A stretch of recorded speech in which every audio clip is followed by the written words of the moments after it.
교회 학교를 다니면서 뼈에 새긴 성경 구절이 있습니다. 요한복음 3장 16절이죠. 하나님이 세상을 이처럼 사랑하사 독생자를 주셨으니 이는 누구든지 그를 믿는 자마다 멸망하지 않고 영생을 얻게 하려 하심이라. 요한복음 3장 16절. 율동도 하면서 노래를 불렀던 기억이 납니다. 하나님께서 세상을 사랑하시는 것은 하나님의 아들을 이 땅에 보내셔서 고난당하시고 죽게 하신 바로 그 사실을 믿는 사람들은 멸망하지 않고 영원한 생명이란 구원을 얻는다. 여기에는 기독교의 구원에 대한 모든 내용이 다 담겨 있습니다. 그런데 기독교의 구원의 내용의 가장 핵심은 요한복음 3장 16절에서 얘기하는 것처럼 하나님입니다. 하나님께서 사람을 구원하시는 의지, 하나님께서 사람을 구원하시는 사랑 때문에 사람은 구원을 받게 되었다라는 거죠. 고넬료와 그 집안 사람들이 베드로가 한 말을 듣고 믿고 그리하여 구원을 받게 됩니다. 첫 이방인들에게 이런 식의 구원이 이루어진 거죠. 이 장면을 볼 때 베드로를 따라왔던 다른 유대인 그리스도인들은 너무 당황합니다. 왜냐하면 자신들이 구원받을 때와 같은 모습이 이 이방인들이 구원받을 때에도 나타났기 때문입니다. 어떤 모습들이었느냐?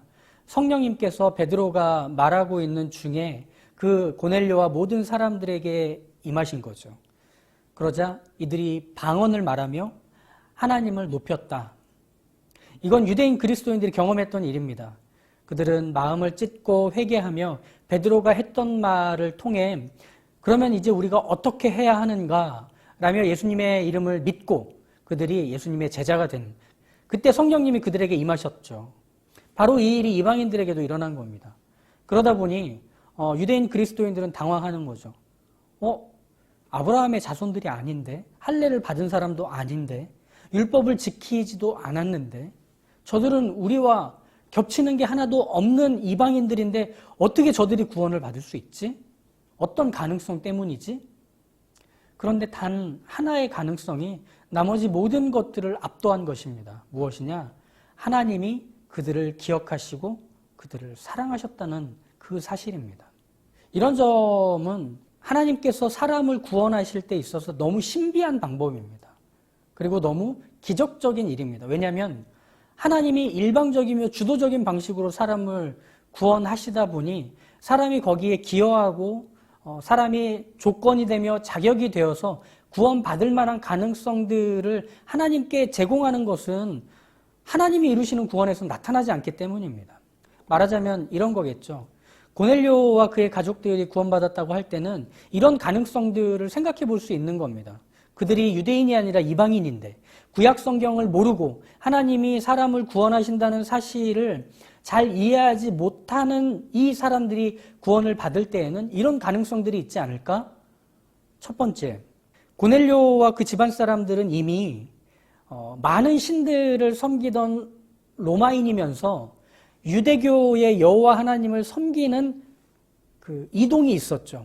그러면 이 여호와 하나님을 섬겼던 이 로마 사람들은 예수님을 믿는 자리로 옮겨가는 것도 어렵지 않아 보인다는 겁니다. 즉 그들에게 있어서 이 신을 믿었다가 또 다른 신을 믿는 일들은 그렇게 힘든 일이 아니라는 점, 개방적이고 열려있는 절대 신에 대한 어떤 탐구, 진지한 고민, 열정 등이 그들에게 있었다는 걸 엿볼 수 있다면 그러면 그들이 구원받을 수 있는 가능성은 좀 열려있는 게 아닌가라고 생각해 볼 수 있는 거죠. 또 하나는 고넬료가 하나님을 믿기로 한 후에 그는 규칙적인 기도 생활을 하게 됩니다. 그리고 자신이 갖고 있는 돈 그리고 지위와 권력을 사람들을 돕는 일에 그들을 돕는 방식으로 사용하며 율법을 지켰습니다. 이 고넬료는 사람 자체가 착한 거죠. 그리고 성실한 사람, 믿음직한 사람의 모습을 갖고 있더라는 겁니다. 원래부터 말이죠. 신용카드 중에 아메리칸 익스프레스 카드라는 게 있습니다. 그런데 이 카드의 로고를 보면 군인의 옆모습이 그려져 있죠. 이 군인은 센츄리온, 즉 로마 시대의 계급인 백부장의 옆 얼굴을 그려놓은 겁니다. 왜 이 얼굴을 카드사의 로고로 활용을 했느냐면 백부장이란 사람은 믿음직한 사람, 왜냐하면 그가 책임져야 하는 그 100명 이상의 군인들을 목숨을 걸고 지도해주는 리더자의 이미지를 갖고 있기 때문입니다. 그만큼 고넬료는 자기 상관에게 또 아랫사람들에게 성실하고 그리고 충직한 사람이듯 하나님께도 그런 사람인 거죠. 그러니 하나님이 보낸 이 베드로가 한 말에 대해서 네 하고 따를 수가 있는 사람처럼 보이기에 이 베드로가 전한 말에 그저 순종하기로 하는 그 충성 그리고 그 신실함이 그로 하여금 구원을 받게 하는 가능성을 열어준 것처럼 생각할 수 있다는 겁니다. 그리고 세 번째 가능성은 이것입니다. 당시 로마 시대 안에서 이런 사회적인 이해들이 서로가 합의되어 있었습니다. 무엇이냐면 가장에게는 가장 많은 권한, 가장 많은 책임을 지워줘야 한다라는 것이었습니다.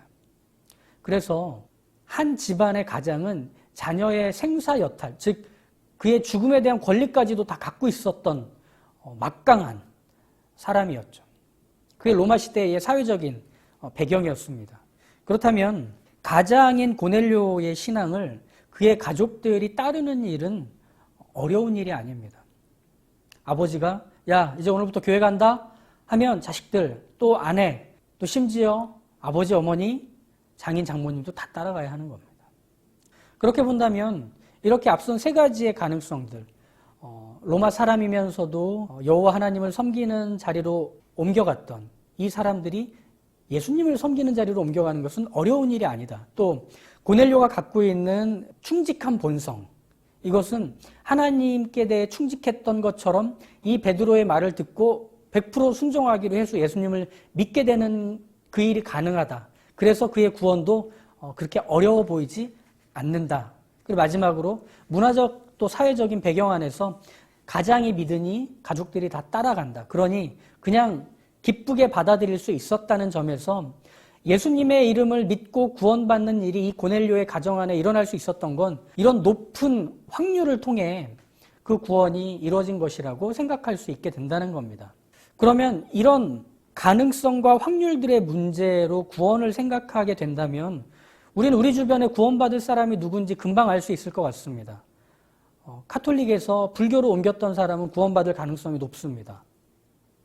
무슨 일을 맡겨도 성실하게 잘 감당하는 사람은 구원받을 수 있는 가능성이 높습니다.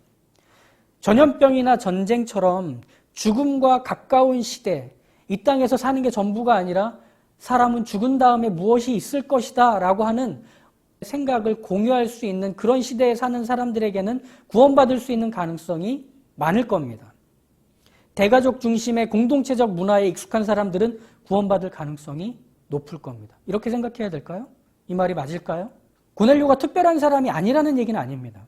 고넬료에게 있어서 여호와 하나님을 로마 사람이면서 받아들였다는 것은 참 특별한 일입니다. 그리고 그 하나님의 말씀에 순종하고 고민하지 않고 따랐던 그 모습도 참 특별해 보입니다. 무엇보다 가족과 자신 곁에 있는 이들까지 다 이 하나님을 믿고 따르도록 이끌어주는 선한 마음, 경건한 태도를 갖고 있는 이 고넬료는 그 자체로 참 특별합니다. 하지만 고넬료가 갖고 있는 이런 모습들은 그가 구원받을 수 있는 가능성을 높여주진 않았습니다. 만약에 고넬료의 이 착함과 경건함이 구원받을 이유, 가능성을 높여주는 이유들이었다면 사실 천사가 환상 중에 나타나서 베드로를 데려오라고 할 이유가 없습니다. 하나님이 너의 구제를 보셨고 네가 기도하는 걸 아신다. 또 기억하신다. 그리고 나서 이후에 베드로가 했던 말을 하겠죠. 하나님은 사람의 외모를 취하지 않으니까 걱정하지 마. 네가 이방인이어도 하나님은 너를 구원하셔. 라고 말해주고 하늘로 가버리면 됩니다. 굳이 베드로까지 부를 필요가 뭐가 있겠습니까? 이미 고넬료는 구원받을 만한 많은 이유들을 갖고 가능성을 높여간 사람인데 말이죠. 오히려 천사가 찾아와서 고넬료에게 이런 말을 해주고 또 베드로를 데려오라고 해서 이 복음을 듣게 한 데에는 이 고넬료가 아직 구원받지 못한 상태였다는 것을 확인시켜 준다는 것을 알아야 합니다. 고넬료는 아직 구원받지 못했다는 거죠. 구원을 받지 못한 상태, 그것은 끈이 떨어진 연과 같습니다. 하늘에서 아주 멋지게 활강하며 날고 있지만 이 연은 끈이 떨어져서 바람에 날아다닐 뿐입니다. 바람이 그치면 땅으로 고꾸라지겠죠. 고넬료가 갖고 있는 이 착한 모습, 성실한 모습, 경건한 모습, 이것은 마치 이쁜 연의 모양일 수 있고 그 연에 그려진 아름다운 무늬일 수 있습니다. 하지만 그게 전부입니다. 이 연이 하늘에서 아름답게 유영하려면 그 연은 끈이 끊어져서는 안 된다는 거죠. 착하고 경건해서 많은 사람들에게 유익을 주는 이 경건한 이방인이라고 해도 그는 여전히 끈이 떨어진 채로 하나님과 상관없는 사람으로 있을 수밖에 없었던 겁니다. 그에게 아직 복음이 전해지지 않았기에, 아직 그에게 성령님이 임하지 않으셨기에 그는 하나님과의 직접적인 관계를 묶을 수 있을 만한 그 무엇도 갖지 못한 상태였다는 겁니다. 끈 떨어진 예쁜 연은 참 슬픕니다. 정처 없이 하늘에 떠 있기 때문입니다. 언제 떨어질지 모른 채로 말이죠. 그런데 구원이라는 것은 정말 갑작스럽게 찾아옵니다. 이 끈이 떨어진 연이 하늘에서 넘실넘실 될 때 느닷없이 어떤 끈이 이 연의 끊어진 부분에 찾아와서 달라붙어 묶입니다. 이제 이 연은 주인과 끈으로 연결된 연이 됩니다. 주인이 있는 연이 되는 거죠. 이게 바로 구원입니다. 구원이란 무엇이냐? 하나님이 나를 찾아와서 하나님과 나를 묶으시는 게 구원입니다. 구원은 하나님과의 사랑의 관계를 하나님이 시작하신 것입니다. 이게 구원입니다. 그럼 주인이 있는 연은 어떻게 되죠? 여기서 여기로 날아다니는데 거기에는 주인의 힘과 주인의 생각과 주인의 의도가 담겨 있습니다. 하늘에서 멋지게 날아다니다가 이제 땅으로 점차 내려와서 주인의 품에 안겨서 집으로 돌아가죠. 땅으로 고꾸라지는 게 아니라 하나님이 우리를 그 하나님과 묶으셨다는 바로 그 일, 이게 고넬료와 그 가족들이 구원을 받은 모습이 되는 겁니다. 그럼 여기서 이 고넬료와 그 가족들에게 이 구원을 받을 만한 어떤 자격도 어떤 조건도 그 구원의 가능성을 높여준 것이 아니라면 구원의 가능성은 결국 한 가지밖에 안 되는 겁니다. 무엇일까요? 하나님이 바로 그들의 구원의 유일한 가능성이 된다는 겁니다. 하나님이 그들의 구원의 유일한 가능성입니다. 하지만 여기서도 우리는 좀 불안한 점이 있죠. 뭐냐면 하나님이 나를 모르시면 어떡해? 난 하나님과 관계를 맺을 만한, 하나님을 알 수 있을 만한 그 어떤 것도 준비되지 않았는데 우리 가족들 중에 교회 다니는 사람 없는데 내가 교회에 대해서 관심을 갖고 싶어도 교회라는 곳은 내가 생각하는 것처럼 좋은 곳이 아니라던데 나쁜 이야기들을 많이 들었는데 그리고 무엇보다도 내 마음이 교회에 가고 싶지 않은데 그럼 난 구원 못 받는 건가? 라는 생각을 할 수밖에 없죠. 당연히 말이죠. 하지만 고넬료에게 보여진 그 모습들이 구원을 받을 만한 가능성을 높이는 게 아니었다면 그러면 구원을 받을 만한 가능성이라는 건 사람에게서 찾을 필요가 없습니다. 우리가 마련하고 준비해야 될 것도 아니라는 겁니다. 하나님이 하시는 일이죠. 여기서는 더 많은 이야기들을 우리가 생각해 볼 수 있습니다. 베드로가 이 복음을 전할 때 성령님이 임하시죠. 그런데 성령님이 언제 어떻게 임하셨는지 44절은 이렇게 나옵니다. 베드로가 이 말을 할 때에 성령이 말씀 듣는 모든 사람에게 내려오시니 무슨 말이냐면 베드로가 이 복음을 전하기 시작하자 성령님이 고넬료와 그 이방인들에게 임하셨다는 얘기입니다. 원래 베드로가 처음에 등장해서 복음을 전할 때 생각해 보면 베드로가 유대인들에게 복음을 전하자 유대인들은 그 말을 듣고 마음에 찔려 회개하고 우리가 어찌할까 이렇게 베드로에게 물었죠. 복음이 전해지면 마음이 찔립니다. 그리고 하나님과 상관없이 살았던 자신이 확인이 됩니다. 그리고 나서 울며 회개합니다. 하나님께로 돌아갈 방법을 알려달라고 외치게 됩니다. 근데 지금 고넬료와 이 집 사람들은 그렇게 베드로에게 말하지 않습니다. 왜냐하면 이미 성령님께서 고넬료와 그 사람들에게 베드로의 설교가 시작되자마자 임했기 때문입니다. 이건 이렇게 말할 수 있지 않을까요? 성령님께서 베드로가 사람들을 변화시키는 그 능력 그리고 그 권한을 갖고 있는 사람이라서 베드로를 필요로 하신 게 아닌 것처럼 지금 보이고 있다는 사실입니다. 이런 거 아닙니까?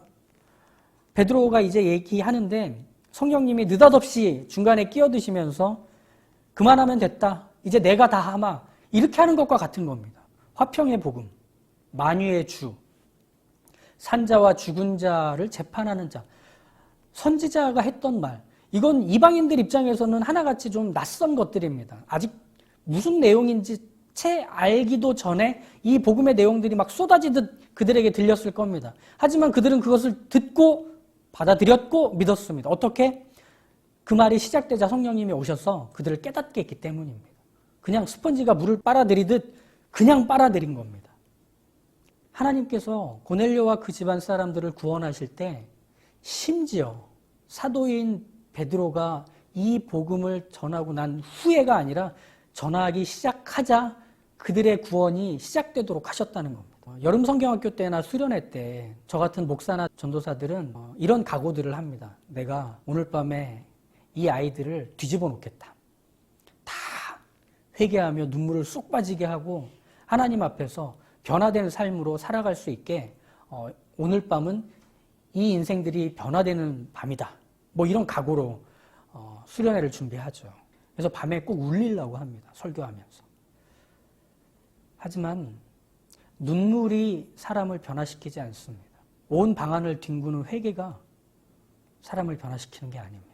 어떤 방법, 누군가의 말, 그리고 그 사람이 갖고 있는 좋은 장점들은 그들이 구원받을 수 있는 가능성을 높여주지 않습니다. 하나님이 그것들을 사용하실 때 그건 구원받을 가능성을 갖추게 되는 겁니다. 즉 하나님이 구원하시는 겁니다. 하나님이 세상을 이처럼 사랑하셨기에 구원이 시작되는 겁니다. 하나님이 독생자를 보내셔서 그 독생자의 죽음과 희생으로 구원의 길을 열게 하시자 사람은 구원받을 수 있는 겁니다. 구원은 그렇게 시작이 되는 겁니다. 하나님의 의지는 누구도 막을 수 없어요. 하나님이 그를 구원하시겠다고 하면 누구도 그것을 제한하거나 나중에 하라고 미룰 수 없습니다. 하나님의 때에 하나님의 방법으로 하나님의 의지는 실현이 됩니다. 근데 여기서 우리에게 참 감사한 점은 뭐냐면 그거 언제 실현되나요? 얼마나 기다려야 되나요? 그 기다릴 만한 힘이 나한테 없는데 어떻게 해야 되나요? 라는 생각이 드실 겁니다. 하지만 걱정하지 마십시오. 하나님이 그 때가 언제인지는 감추셨습니다. 우리도 모릅니다. 하지만 하나님이 열어놓으신 모두가 알 수 있는 사실은 확실하게 하나 있습니다. 무엇이냐? 예수님의 죽으신 십자가입니다. 그 십자가는 누구나 알 수 있는 사건이죠. 남자나 여자나 아이나 어른이나 흑인이나 백인이나 아시아에 있는 사람이나 유럽에 있는 사람이나 유대인이나 이방인이나 모두가 그 사건을 알 수 있도록 하나님은 열어두셨습니다. 그리고 그 사건을 열어두신 하나님은 그것으로 사람을 구원하시겠다고 하십니다. 그러니 언제인지 모른다고 해서 구원이 이루어지지 않는 것은 아닙니다. 기억하십시오. 기대하십시오. 하나님은 하나님 자신의 의지와 자유로우신 사랑에 근거해 반드시 당신의 사랑하는 이들, 기억하고 계시는 그 사람들을 구원하십니다. 하나님이 세상을 이처럼 사랑하사 독생자를 주셨으니 이는 누구든지 그를 믿는 자마다 멸망하지 않고 영생을 얻게 하려 하심이라. 하나님이 그 구원을 이루십니다. 그 구원을 예수님을 통하여 이루고 계십니다.